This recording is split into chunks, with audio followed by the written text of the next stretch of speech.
संत मत धारा आपकी सेवा में प्रस्तुत।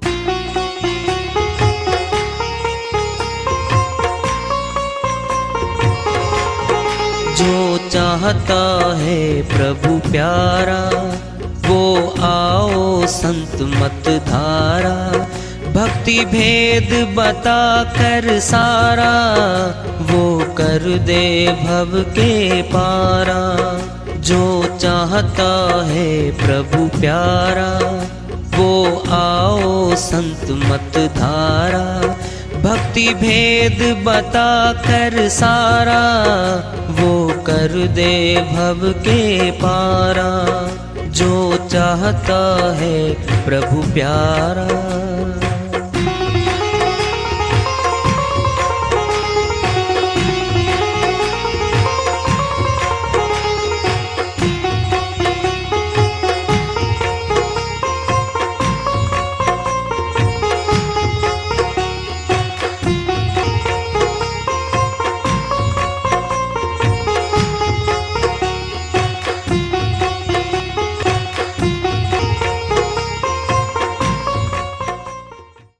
परम पूज्य सदैव स्मरणीय सदगुरु साहिब की जय हो। सतनाम साहेब आदरणीय सर्व संतों की जय हो। उपस्थित आदर के योग प्रभु प्रेमी एवं जिज्ञासु आत्माओं, हम सभी पूर्ण पिता परमात्मा सभी सृष्टियों के रचनहार कुल मालिक हम सब के जीवन का आधार उनकी महिमा को सुनने के लिए एकत्रित हैं। मेरी सभी से अर्ज है कि मैं कोई जगत गुरु नहीं, कोई महाराज नहीं, कोई महामंडलेश्वर नहीं, मैं केवल सभी संतों की चरणों की धूल हूँ और आपका भक्ति मार्ग में सहायक हूँ। मैं अपनी सीधी साधी टूटी फूटी भाषा में, संदूकड़ी भाषा में भक्ति भेद के गूढ़ रहस्यों को उजागर करने वाले विचार आपके समक्ष रख रहा हूँ। यदि अच्छे लगे अपनाएं, नहीं तो गैर जरूरी समझकर विसार दें। हाँ, सत्संग ही एकमात्र प्रभु प्राप्ति का विद्यालय है, विश्वविद्यालय है ये। और हम सभी सत्संग में आए हुए हैं। हम जिज्ञासु तभी तो आए हैं। हम पिछले सत्संगों से वार्ता करते चले आ रहे हैं कि चेतावनी से प्रभु प्राप्ति की ओर इस अध्याय को, इस वार्ता को आज फिर आगे बढ़ा रहे हैं। मानुस्तन दुर्लभति मिले न बारंबार, तरवर से पत्ता झड़े बहुर न लागे डार। कबीर साहिब अपनी श्रीवाणी में मनुष्य तन की महिमा बता रहे हैं। मानुष तन दुर्लभति, कठिनता से मिलने वाला तन है ये। क्यों? खड़ी गर्दन करके चलने वाला तन मिल गया। 184 के जीव जितने भी हैं पृथ्वी पे, समुद्र में नीचे पड़े। कोई रेंग कर चलता है, कोई 4 पैरों पे चलता है। शेर तो है राजा जंगल का, 4 पैरों पे चलता है। गुलाम है, आजाद नहीं है वो। मनुष्य को 84 से निकाल के आत्मा को आजाद तन में, मनुष्य तन में ला दिया। ये आजादी सीमा में बंधी हुई है इसकी, सदा के लिए आजादी नहीं है इसकी। ये कर्मयोनि है। तमाम कर्म मनुष्य तन में होते हैं और भोग भिन्न भिन्न तनों में मिलते चले जाते हैं। कर्मयोनि मनुष्य तन मिला आज। मुक्ति द्वार भी कहा है मनुष्य तन को। मुक्ति पाने का रास्ता भी मनुष्य तन से ही प्रशस्त होता है, निकलता है। मानुष तन दुर्लभति मिले न बारंबार, ये बार बार नहीं मिलेगा भाई। ये मौका दिया है। तरवर से पत्ता झड़े बहुर न लागे डार। साहिब कहते हैं पेड़ से जो पत्ता गिर जाता है उस शाखा पे, टहनी पे वह दोबारा नहीं लगता, गिर जाता है। ये शरीर जिसमें आज आत्मा बैठी है दुर्लभ मिला है, केवल प्रभु भक्ति करने के लिए मिला है। प्रभु भक्ति करके अमर लोक, सत्य लोक, अनामी लोक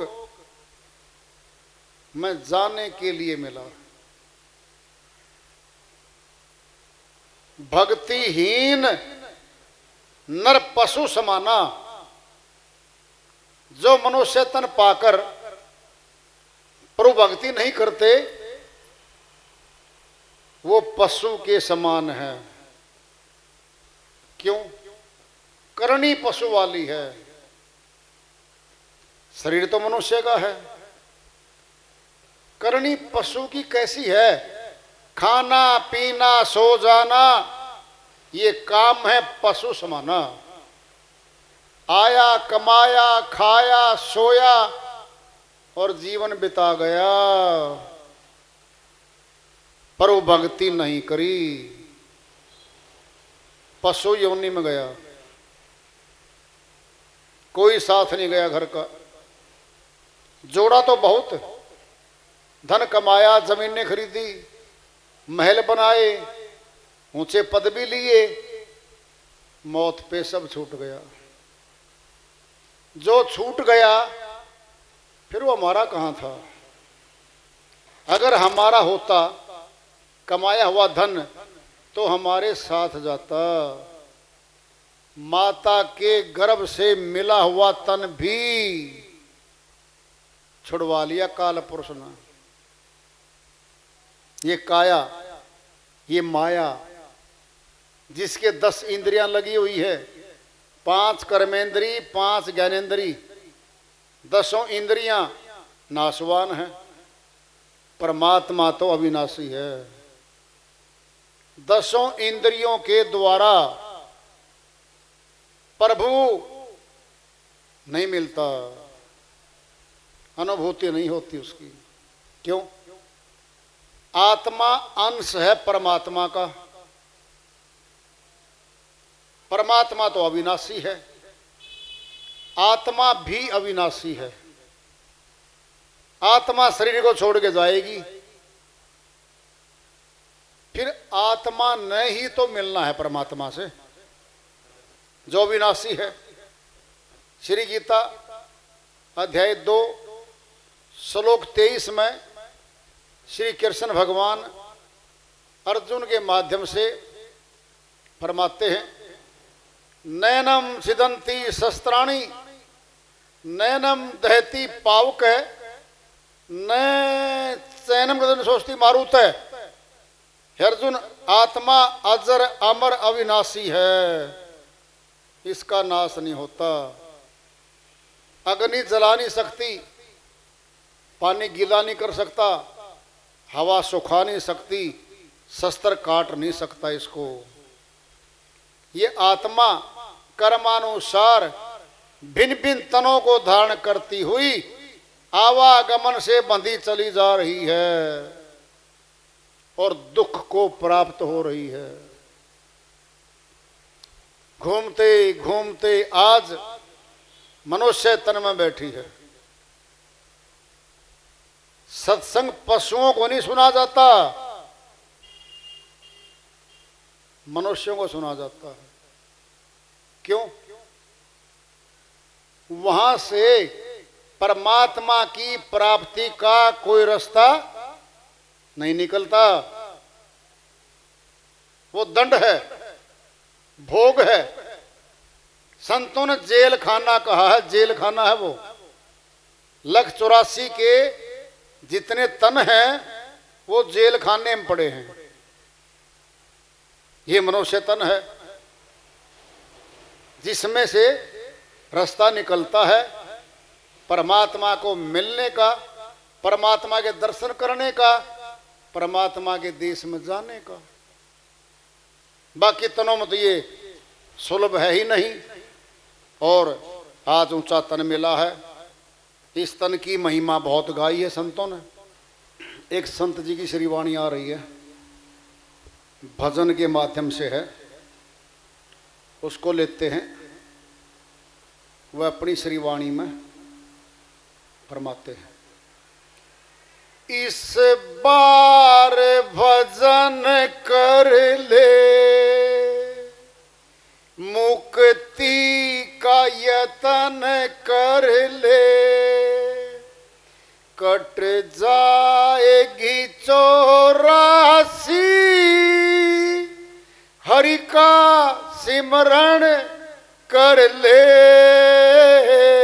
इस बार भजन कर ले, मुक्ति का यतन कर ले, कट जाएगी 84, हरि का सिमरण कर ले। इस बार भजन कर ले। चोला ये मानुष का हर बार नहीं मिलता, चोला ये मानुष का हर बार नहीं मिलता, चोला ये मानुष का हर बार नहीं मिलता। जो गिर गया डाली से वो फूल नहीं खिलता, जो गिर गया डाली से वो फूल नहीं खिलता। मौका है ये जीवन का, मौका है ये जीवन का, गुलजार चमन कर ले। इस बार भजन कर ले, मुक्ति का यतन कर ले, कट जाएगी 84, हरि का सिमरण कर ले। इस बार भजन कर ले। इन कानों से नर तू सुन संतों की वाणी, इन कानों से नर तू सुन संतों की वाणी, मन को ठहरा करके बन जा पूरा ज्ञानी, मन को ठहरा करके बन जा पूरा ज्ञानी। जिभ्या न चले मुख में, जिभ्या न चले मुख में, ऐसा नाम रटन कर ले। इस बार भजन कर ले, मुक्ति का यतन कर ले, कट जाएगी 84, हरि का सिमरण कर ले। इस बार भजन कर ले। मस्तानों की टोली में ले नाम लिखा अपना, मस्तानों की टोली में ले नाम लिखा अपना, फिर साफ नजर आवे दुनिया है एक सपना, फिर साफ नजर आवे दुनिया है एक सपना, धुल जाएगी सब स्याही, धुल जाएगी सब स्याही, उजला तन मन कर ले इस बार भजन कर ले, मुक्ति का यतन कर ले, कट जाएगी 84, हरि का सिमरण कर ले, इस बार भजन कर ले। जो संतों ने गाया है मैं भी हूँ उसी धुन पर, जो संतों ने गाया है मैं भी हूँ उसी धुन पर, प्रेमी तुम भी तो गाना मेरी धुन को सुन सुन कर, प्रेमी तुम भी तो गाना मेरी धुन को सुन सुन कर, दुनिया में सार नहीं, दुनिया में सार नहीं, भेदी गुरु का शरणा ले इस बार भजन कर ले, मुक्ति का यतन कर ले, कट जाएगी 84, हरि का सिमरण कर ले, इस बार भजन कर ले। श्री वाणी आई है, उन्हीं की दया से मेहर से इसको सरल कर लेते हैं, इसका अनुवाद कर लेते हैं। इस बार भजन कर ले बार, अब की बार। एक किसान होता है, खेती बाड़ी का कार्य करता है। आजकल तो ट्यूबवेल समरसीबल आ गए। बहुत साल पहले 50 वर्ष 60 वर्ष पहले नहर के पानी चलते थे, केवल नहरी पानी बांटे आता था। एक महीने में 2-3 महीने में एक बार नहर आती थी और एक सप्ताह में एक दिन वारी लगती थी किसान की। 1 घंटे की हो, 5 घंटे की हो, 10 घंटे की हो। उससे वारी से पहले किसान पूरे खाल को साफ करके सब दूब घास निकाल देता था। एक एक बूंद मेरे खेत में चली जाए, तैयारी करता था और वारी पे पानी दे के अपनी फसल के लिए, बिजाई के लिए तैयार करके फसल बीजता था। और वो खेत में चला जाए किसान और सो जाए दिन के 12 बजे वारी लगनी थी समझो। 11 बजे जाके चक्कर मार के लेट गया पेड़ के नीचे, नींद आ गई, सो गया। 2 घंटे वारी थी। 2 घंटे बीतने के बाद जगा, देखा टाइम गया भाई।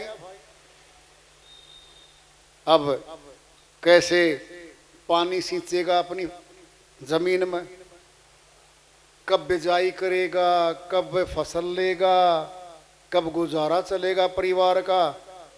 वारी गई, 2 महीने बाद नहरानी है, वो फसल गई, पछताएगा, रोएगा, मेरी इस नींद ने क्या कर दिया। ये मनुष्य तन वारी है परमात्मा से मिलने की, भक्ति करने की। हम सभी किसान हैं, जो यहां आया हुआ है वह किसान है। खेत कहां है? हमारा शरीर खेत है। क्या पूंजी, क्या फसल, समासों की पूंजी मिली है। सत्संग रूपी जल से सींच के इसी शरीर के द्वारा भक्ति रूपी फसल तैयार करके लेके जानी है।